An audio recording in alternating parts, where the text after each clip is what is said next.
எல்லாருக்கும் வணக்கம். நான் Hema Subramanian. Welcome to home cooking Tamil. மாம்பழம் சீசன் வந்தாச்சு. ஸோ நம்ம எல்லாருமே இப்போது இந்த மாம்பழம் வச்சு நிறைய ரெசிபிஸ் ட்ரை பண்ணுவோம். இன்றைக்கி இந்த மாம்பழம் வச்சு நான் 2 விதமான ரைத்தா ரெசிபி தான் உங்களோட ஷேர் பண்ண போகிறேன். ஒன்று வந்து கொஞ்சம் நல்ல ஸ்வீட்டாக இருக்கும், இன்னொன்று வந்து கொஞ்சம் நல்ல ஸ்பைஸியாக காரசாரமாக இருக்கும். ஸோ வாங்க இந்த மாம்பழம் வச்சு இந்த 2 விதமான ரைத்தா எப்படி செய்யறதுன்னு பார்க்கலாம்.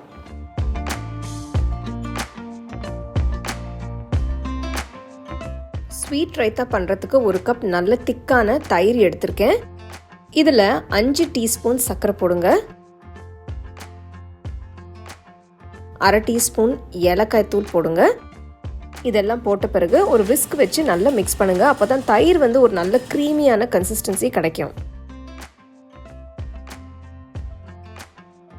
மாம்பழத்தை தோல் எடுத்துட்டு சின்ன சின்ன பீசஸை கட் பண்ணிக்கோங்க.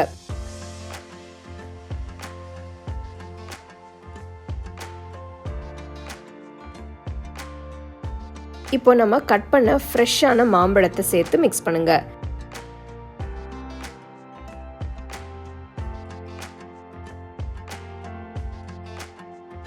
நெக்ஸ்ட் இதை ஒரு சர்விங் பவுலுக்கு மாற்றி ஃப்ரிட்ஜில் வச்சு நல்லா சில்லுன்னு சர்வ் பண்ணுங்க. நான் வந்து கொஞ்சம் மாம்பழ பீசஸை மேலே வச்சு அதுக்கும் மேலே கொஞ்சமாக குங்குமப்பூ தூவி கார்னிஷ் பண்ணி சர்வ் பண்ண போகிறேன்.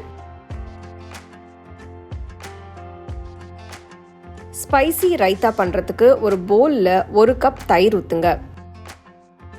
இதில் கொஞ்சமாக உப்பு, 1/4 டீஸ்பூன் சீரகத்தூள், 1/4 டீஸ்பூன் மிளகாய்த்தூள், 1/4 டீஸ்பூன் சாட் மசாலா தூள், 1/4 டீஸ்பூன் பிளாக் சால்ட் அதாவது கருப்பு உப்பு போடுங்க. எல்லாம் சேர்த்து நல்லா மிக்ஸ் பண்ணுங்க.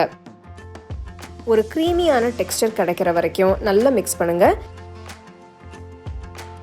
அடுத்து கட் பண்ண மாம்பழத்தை சேர்த்து நல்லா மிக்ஸ் பண்ணுங்க.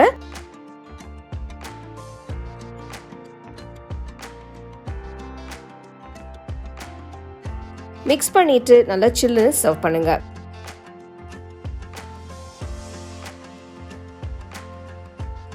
நான் மேலே கொஞ்சம் சாட் மசாலா அப்புறம் மிளகாய் தூள் தூவி நல்ல காரமாக சர்வ் பண்ண போகிறேன். 2 அருமையான மாம்பழ ரைத்தா ரெடி ஆயிடுச்சு. ஸோ பார்த்தீங்க இல்லையா, ரொம்ப குயிக்காக சிம்பிளாக முடிஞ்சிருச்சு.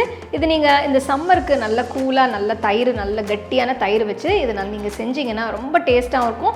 சும்மா ஈவினிங் டைம் பசிக்கும் போது ஒரு ஸ்நாக் மாதிரி கூட நீங்கள் அதை சர்வ் பண்ணலாம். நல்ல கூலிங்காக நல்ல டேஸ்டியாக இருக்கும். கண்டிப்பாக இதை நீங்கள் ட்ரை பண்ணி ரசித்து சாப்பிடுங்க. The second edition of our home cooking book is now available on our website 21frames.in. I'll give you the link in the description. You can go and check it out. The book is currently available only in India for now, so you can place your orders on 21frames.in.